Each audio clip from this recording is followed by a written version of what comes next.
So hi guys, meron naman tayo dito Montero Sport na Gen 2.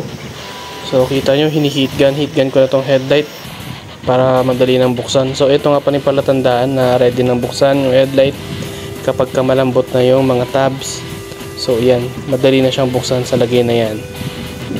Tapos ito, linis muna tayo ng chrome hanggang sa matanggal para mas makapit yung ating pintura. So ang ginamit ko dito parehas na size.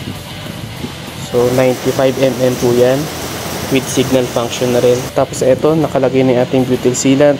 Tapos ayun, naisara ko na pala.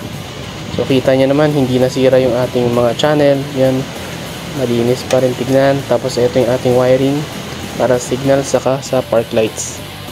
Tapos syempre, mabilis ang linis muna. Kabilaan yan para maganda yung ating presentation. So itest muna natin mga ilaw natin.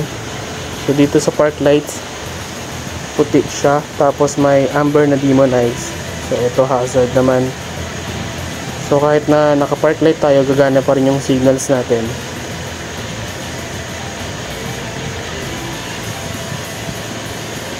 Tapos kahit napatay yung park lights, gagana pa rin yung signals. So mas visible na yung ating sasakyan kahit na itim yung bezel niya, gawa ng ating mga LED halo. So thank you for watching.